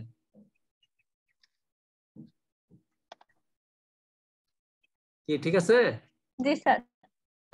তাহলে এখানে এটাই আসছে, এই যে এখানে যে আসছে না, এখানে আমি যদি একটা করছি তাহলে উপরেরটা করছি, তাহলে ডি cos ফাই যে শুধু রোটেশনের জন্য যেই পার্টটুকু, আপনারা যদি ভুলে না গিয়া থাকেন একটু স্মরণ করিয়ে দিচ্ছি। এখানে আমি এইটা হলো এক্স ওয়াই জেড, এটাকে না লিখছি না, এইটা হলো শুধু রোটেশনের জায়গাটুকু, যে রোটেশনটুকু হচ্ছে এই ম্যাট্রিক্সটা। আর এটার সাথে যদি আমি এক্স ওয়াই জেড রাখি তাহলে এক্স ওয়াই জেড থাকবে, আর যদি না রাখি তাহলে লিখলাম না। তাহলে ডি কস ফাই এখানে এটা লিখলাম না, শুধু এটা লিখলাম। তাহলে এটাতে কি থাকে দেখেন, উপরে পাইলাম আমরা cos ফাই মাইনাস সান ফাই, আর জেড অক্ষের দিকে কোনো ঘুরছে না, কারণ জেড অক্ষের অ্যাবাউটে ঘুরছে, যে ওখানে জিরো।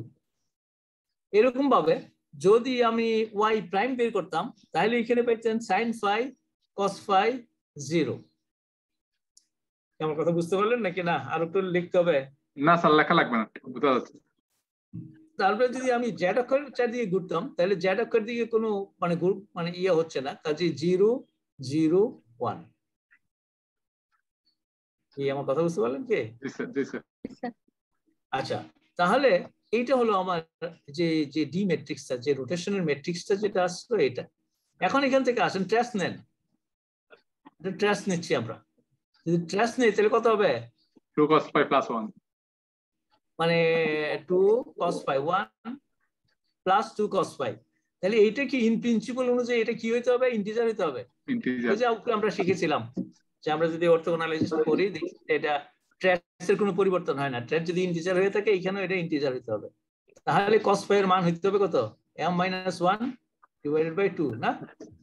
এই যে এতটুক থেকে cos pi এর মান বের করেন, 1 এই পাশে নেন, m-1 2 দিয়ে ভাগ করেন। যেহেতু cos pi এর সর্বোচ্চ মান +1, cos এর সর্বোচ্চ মান হচ্ছে +1 এবং সর্বনিম্ন মান হলো -1, কাজেই এখন আমরা বলতে পারি যে ফাই এর মান তাহলে কিসের মাঝে সীমাবদ্ধ থাকবে? cos pi এর মান -1 থেকে +1। বুঝতে পারলেন কি নাকি? জি স্যার। না বুঝলে আমাকে বলেন।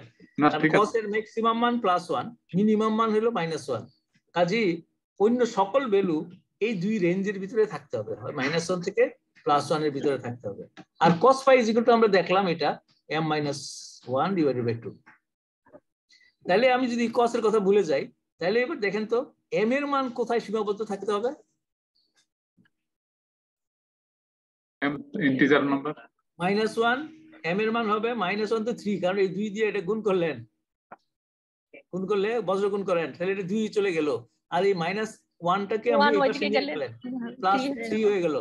তাহলে m এর মান আপনি বেরি করবে -1 থেকে +3 এর ভিতরে। স্পষ্ট না হলে আমাকে বলেন কিন্তু। ঠিক আছে স্যার। হ্যাঁ ঠিক আছে। তাহলে এইবার দেখেন আমি ভ্যালু m এর ভ্যালু বসাইতে থাকি, m এর ভ্যালু বসাইতে থাকি দেখি, কারণ m এর ভ্যালু -1 থেকে +3 পর্যন্ত এর ভিতরে আমি বসাবো। তাহলে বসাই দেখি কি হয়। দেন ফাই যদি cos ইনভার্স, ফাই সমান কত হবে তাহলে? cos inverse m-1 divided by 2, তাই না? cos phi is equal two এত, তাহলে ফাই কত? cos ইনভার্স হবে না? cos ইনভার্স এত, cos ওই পাশে নিয়ে গেলে ইনভার্স হবে। হ্যাঁ cos ইনভার্স এত, মানে ইনভার্স সার্কুলার ফাংশন নিলাম। তাহলে এবার একটা একটা করে বসান। m যদি আমি 2 পাই বসাই, 2 পাই আর 0 কিন্তু সেম জিনিস, বুঝতে পারলেন কি? জি স্যার। জি স্যার, এর আগে বললেন স্যার। হ্যাঁ, কাজে যদি হয় তাহলে আমরা এখানে এখান থেকে লিখতে পারি ফাই এর ভ্যালু হইতে পারে 2 পাই বাই n, এবং এখানে একটা একটা করে বলছেন আচ্ছা প্রথমে উদাহরণ বসে যে কোনো আরবিট্রারি বলেন একটা। প্রথমে ধরেন m = 3 বসাইলাম, তাহলে 3 বসাইলে কত আসবে? এটা 1 ভাগ 1 2, তাহলে 2 ডিভাইডেড বাই 2 কত? 1। 1 তাহলে 1 কখন হয়? 0 cos 0 cos 0। তাহলে cos 0 এর মান 1 একটু cos ইনভার্স, তাহলে থাকবে কি 0। বুঝতে পারলেন না? জি স্যার। স্যার বোঝা গেছে phi = 0 phi = 0।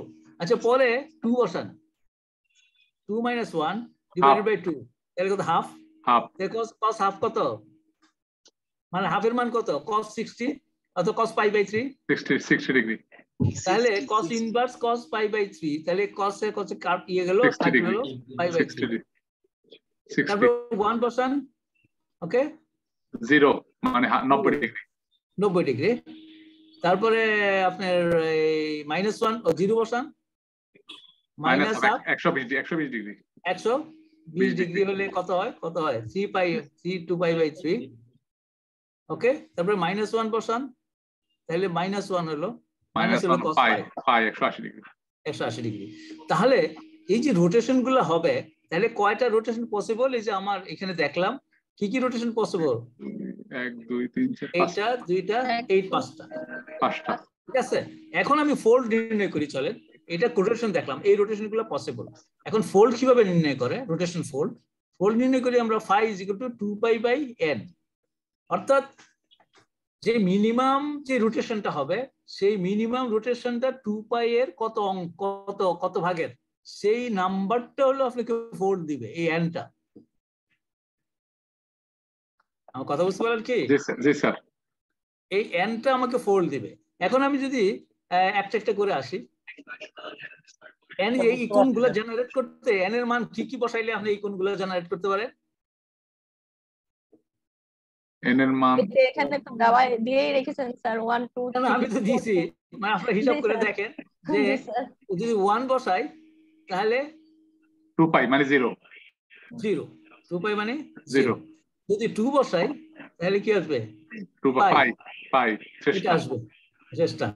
যদি 3 বসাই 3 পাই বাই 2 পাই বাই 3, তাহলে 2 π/3। যদি 4 বসান π/2। Pi by 2। যদি 6 বসান 2 পাই বাই 3। 2 π/3 না, 6 বসাইলে পাই বাই 3। তাহলে এই যে পাঁচটা অ্যাঙ্গেল পসিবল, এর বাইরে তো অ্যাঙ্গেল সম্ভব না, কারণ আমরা তো দেখছি যে cos এর মান -1 থেকে +1 এর ভিতরে কতগুলা সম্ভব যদি m ইন্টিজার হয়। কারণ m ইন্টিজার হইতে হবে, m ইন্টিজার হইতে হলে এই পাঁচটা মানই সম্ভব, এর বাইরে কোনো অ্যাঙ্গেল নাই। এবং এই পাঁচটা মান কত ফোল্ডের সাথে জড়িত সেটা আমি এটা দিয়ে টেস্ট করলাম, তাহলে n বের করলাম। তাহলে n কি পেলাম? 1 2 3 4 5 6 5টা বাদ আছে, তার মানে যেটা বাদ আছে সেইটাই 5 নাই, 7 ও নাই।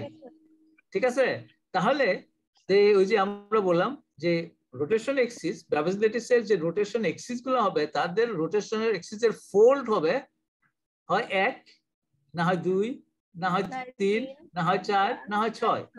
5 ফোল্ড রোটেশনের কোনো এক্সিস থাকবে না, 7 ফোল্ড রোটেশনের কোনো এক্সিস পাওয়া যাবে না। এটাই হলো আপনার যে প্রমাণ যে আমরা কেন 7 ফোল্ডের বা 5 ফোল্ডের রোটেশন পাই না। এটা হলো এটা, এখান থেকে এটা হলো এক্সাক্ট প্রমাণ আর কি। যে এটার কথাই তো বলতেছিলেন আপনি নাকি? জি স্যার। Thank you sir. যে 5 ফোল্ড কেন 6 ফোল্ড পাই না, এটা এখান থেকে মনে থাকে, এই জায়গাটুকু মনে থাকলেই হবে আপনার। এমটা ইন্টিজার হইতে হবে, তারপরে যে ফাই গুলো জিনিসটা মানে মনে হচ্ছিল ক্লিয়ার না আর কি, এজন্য আপনাকে আবার জিজ্ঞেস করছি। না ঠিক আছে, থ্যাংক ইউ। তো এখন কি পরিষ্কার হলো তো? জি স্যার। আচ্ছা, থ্যাংক ইউ। তাহলে ব্রাভিস ল্যাটিসের শ্রেণীবিন্যাস যেটা বলেন কালকে পরীক্ষা দিয়ে দিবেন, তবু আমি একটু অল্প কথায় বলে ফেলি। হ্যাঁ বলছি না, যেটা তো পরে মিক্সড করলে আর কি, যে রোটেশন প্লাস ট্রান্সলেশন করলে তখন আরো অন্য ফোল্ডের রোটেশন এক্সিস পাওয়া যায়, দুইটা একসাথে থাকলে। যদি শুধু পিওর রোটেশন হয় তাহলে এর বেশি পাওয়া যাবে না। ওকে, ঠিক আছে, আপনার প্রশ্ন থাকলে বলেন যে আমরা আলোচনা করি। আর এটা আমি খুব সংক্ষেপে করে দিয়ে যাচ্ছি আপনাকে। এই যে একটা সিম্পল জিনিস বলি আমরা, আমরা ওই যে ব্রাভার সাহেবই ওটা যে 14টা লেটিস 14 রকমের সিমেট্রি থেকে 14 রকমের লেটিস পাওয়া যাবে, এটা ব্রাভার সাহেবই বলেছিলেন। সেই জন্যই ওনার নামে আমরা ব্রাভার লেটিসটা বলি, ওনার নামের অনুসরণার্থেই আমরা এই নামটা ইউজ করি। তো ব্রাভার সাহেবের যে সিমেট্রি কনসিডার থেকে বলছি, সেইটা আমি আপনাকে একটু বলে দিচ্ছি যে আমাদের 7টা ক্লাস আছে, জানেন তো ক্রিস্টালের ক্লাস আছে 7টা, আর রকম আছে 14টা।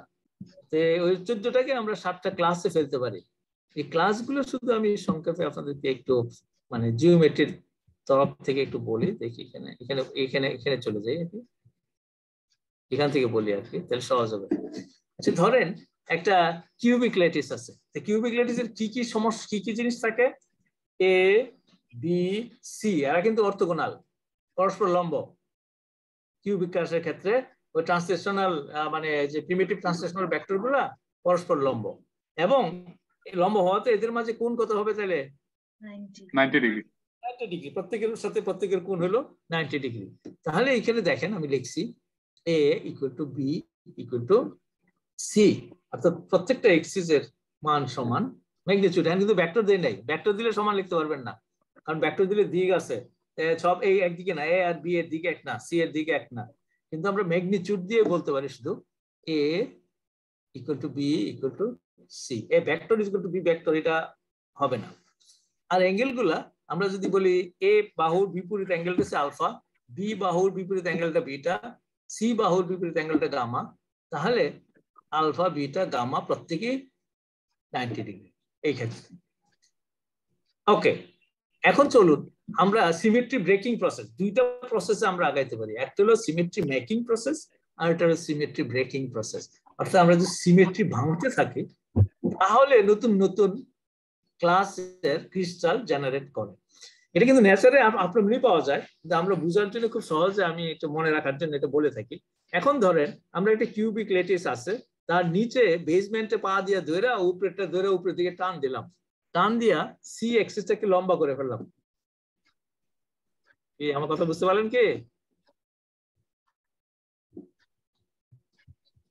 বুঝতে পারলেন না বোধহয় অনেকে? জি স্যার, বুঝতে পেরেছি স্যার। এটা হলো এ বি সি সব সমান। এখন আমি এই সাইডে আর এই সাইডে ধরেন পা দিয়া চাপ দিয়া মাটির সাথে ধরলাম, আর উপরের সাইডে অর্থাৎ এই সাইডে আর এই সাইডে ধরে দিলাম উপরের দিকে টান, তাহলে সি এক্সিসটা কি এখন লম্বা হয়ে যাবে না? জি স্যার। তাহলে এইবার এ ইকুয়াল টু হবে, সি কিন্তু হবে না, সি কিন্তু এদের সমান থাকবে না, কিন্তু কোণগুলা এখনো 90 ডিগ্রি থাকবে। তাহলে এইবার সোজা করে ঘুরাইলে আমরা বুঝতে পারবো না, কিন্তু কাজ করে রাখলে আপনি বলতে পারবেন এটা কে ধরছিল রে, এটা তো সোজা ছিল, কারণ সোজা দিকে লম্বা দিকটা উপরে ছিল। এখন কেউ কাজ করলে আপনি বুঝে ফেলবেন, কারণ সিমেট্রি এখন এই সিমেট্রিটা নষ্ট হয়ে গেছে। আর যদি কিউবিক থাকতো, ফুললি কিউবিক, তাহলে আপনি কাজ করলেও বুঝতে পারতেন না, ঘুরাইলেও বুঝতে পারতেন না, 90 ডিগ্রি ঘুরাইলেও বুঝতে পারতেন না, উল্টায় দিলেও বুঝতে পারতেন না। কারণ হলো তার সিমেট্রি ছিল খুব হাইলি সিমেট্রিক। এখন একটা সিমেট্রি ভাঙছে, এখন কাজ করলে বুঝে ফেলবেন যে এটা তো লম্বা সাইডটা উপরের দিকে ছিল, এখন কে কাজ করছে লম্বা সাইডে, এটা হরাইজন্টালি চলে আসছে। কাজে এটাই সিমেট্রি, একটা প্রতিসাম্যতা নষ্ট হয়ে গেল। যদি প্রতিসাম্য নষ্ট হয় তাহলে নতুন একটা ক্লাস সৃষ্টি হলো, যেটাকে আমরা এখানে আসেন দেখি, তাহলে আমরা এটাকে টেট্রাগোনাল বলি। প্রথমে হচ্ছে কিউবিক, যে দৈর্ঘ্য প্রস্থ উচ্চতা মানে ইউনিট সেলগুলার সমান এবং কোণগুলা 90 ডিগ্রি, এবং এরা সাধারণত ওই যে 3 রকমের হয়, একটা সাধারণ, আর একটা বডি সেন্টার, একটা ফেস সেন্টার। তারপরে টেট্রাগোনাল হলো কি হলো, একটা সিমেট্রি নষ্ট করে ফেলছি। দেখেন এখানে A equal to B but not equal to C, কারণ সিটা টানটা লম্বা করে ফেলছি, কোণগুলো এখন 90 ডিগ্রি আছে। তাহলে এটা টেট্রাগোনাল। টেট্রাগোনালের আবার 3 রকমের আছে, সেটা পরে বলি। এরপরে আমি আরেকটা সিমেট্রি নষ্ট করি, কি করতে পারি? এ আর বি আগে সমান ছিল, এখন ধরেন বি এর দিকে টান দিয়া এটাকে লম্বা করে ফেললাম।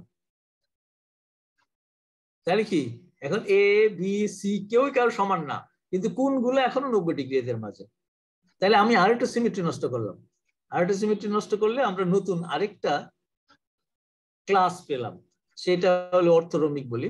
মনে রাখা খুব সহজ, কিউবিকের পরে প্রথমে একটা সিমেট্রি নষ্ট করলেন লেংথের, এটা টেট্রাগোনাল হয়ে গেল। তারপর আরেকটা সিমেট্রি নষ্ট করলেন, অর্থরম্বিক হয়ে গেল। এবার ধরেন আরেকটা সিমেট্রি নষ্ট করি, একটা কোণ আগে 90 ডিগ্রি ছিল, এই কোণটা একটু চাপাই দিলাম বা একটা সরাই দিলাম, একটা কোণ নষ্ট করে দিলাম। এটা হলো এ আর বি এর মাঝে কোণটা নষ্ট, এ আর বি এর সি এর বিপরীত, হ্যাঁ এ আর বি এর মাঝে কোণটা নষ্ট করে দিলাম, তাহলে গামা কোণটা নষ্ট করে দিলাম। এখন দেখেন আলফা আর বিটার কোণগুলো সমান, দুইটাই 90 ডিগ্রি সমান, কিন্তু গামা সমান না। তখন আমি মনোক্লিনিক আরেকটা ক্লাস সৃষ্টি করলাম। তারপরে দেখেন আমি আরেকটা সিমেট্রি নষ্ট করে দিই। ইভেন এ বি সি তো সমান নাই, কোণগুলো কেউ কেউ সমান না এবং 90 ডিগ্রিও সমান না। কি বুঝতে পারলেন? তাহলে এটা ট্রাইক্লিনিক হলো। যদি মনে রাখতে পারেন এইভাবে, কিউবিক, টেট্রাগোনাল, অর্থরম্বিক, মনোক্লিনিক, ট্রাইক্লিনিক, তাহলে এই সিমেট্রির ব্রেকিং এর আইডিয়া থেকে একটা একটা করে সিমেট্রি নষ্ট করলাম, একটা একটা নতুন ক্লাস সৃষ্টি হলো, এই পর্যন্ত আসলো। তারপরে আমরা আসলাম ট্রাইগোনাল।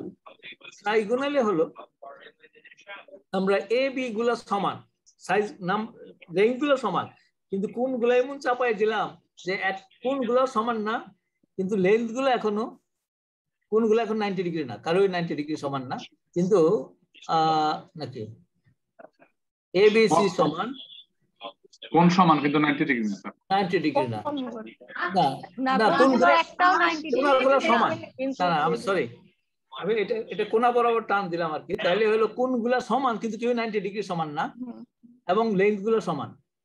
তাহলে এরকম যে ইউনিট কোর্স দিয়ে যেই মানে ক্রিস্টাল যেটা গঠিত হবে সেটাকে আমরা বলি ল্যাটিস গঠিত হবে, সেটাকে ট্রাইগোনাল বলে থাকি। আর হেক্সাগোনাল একটু সেপারেট। হেক্সাগোনাল আমরা ওই কিউবিক সিমেট্রি নষ্ট করে তৈরি করতে পারি না। এটা হলো ওই যে আমরা দেখাইলাম যে এ বি সমান, কিন্তু সি হলো লম্বা, উপরের দিকে লম্বা থাকবে, 6টা ফেস থাকবে, আর যে আলফা কোণটা 120 ডিগ্রি এখানে ধরা হয়েছে, 120 ডিগ্রি থাকবে, মানে এ আর বি এর মাঝে কোণটা হবে 120 ডিগ্রি।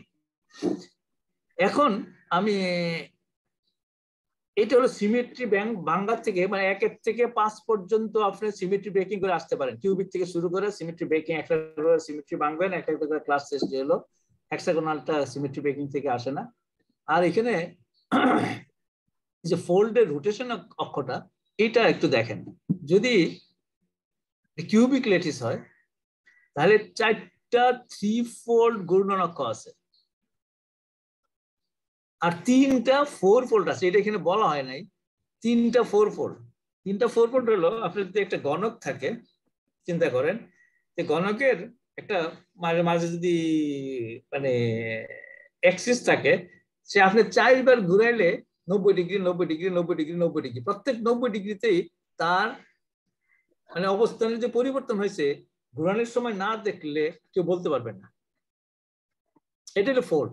যে একটা কিউব আছে, এটা একটা এক্সিস, ধরেন জেড এক্সিস, কিউবটা আমি 90 ডিগ্রি ঘুরাই দিলাম, ঘুরাই দিলে কি হবে, এই কোণাটা এই কোণায় চলে আসলো, এই কোণাটা এই কোণা, এই কোণার এই কোণাটা, কেউ ঘুরানোর সময় না দেখলে পরে এসে বলতে পারবে না যে এটা ঘুরানো হয়েছে কি হয়েছে না। কথা বুঝতে পারলেন কি? তাহলে কয়বার ঘুরাইলে সিমেট্রি পাওয়া যাবে? 4বার। প্রথমবার পাবো 90 ডিগ্রি ঘুরাইলে, আবার 90 ডিগ্রি ঘুরাইলে আবার সিমেট্রি পাবো, আবার ঘুরাইলে 90 ডিগ্রি সিমেট্রি পাবো, আমার ঘুমাইলে। তাহলে এই অক্ষরটাকে আমরা বলি 4 ফোল্ড রোটেশন অ্যাক্সিস। ফোল্ড যে বললাম, এটা হচ্ছে 4 ফোল্ড।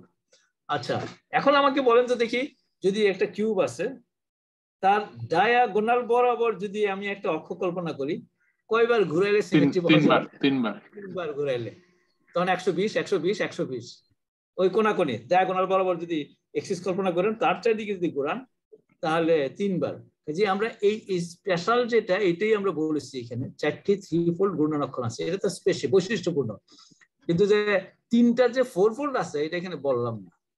ওকে, বাকিগুলো টেট্রাগোনালের এই ফোল্ড গুলা ঘূর্ণন অক্ষণের ঠিক এইভাবে আপনি কল্পনা করলে, ইউনিট সেল গুলো সামনে নিয়ে কল্পনা করলে বুঝতে পারবেন যে এটা কয়বার ঘুরান যাইতে পারে এবং সিমেট্রি হবে। ঘুরাইলে এটা এখন যেরকম দেখতে, ঘুরানোর পরও ঠিক ওই রকমই থাকবে। তাহলে এটাকে ফোল্ড বলি আর কি, 4 ফোল্ড 2 ফোল্ড 3 ফোল্ড যে শব্দগুলো আসে, এটা হলো। এবং এদের দেখেন যে হেক্সাগোনালের 6 ফোল্ড রোটেশন এক্সিস আছে, ট্রাইগোনালের 3 ফোল্ড আছে, ওরকম ফোল্ড রোটেশন। ওকে, তাহলে আমরা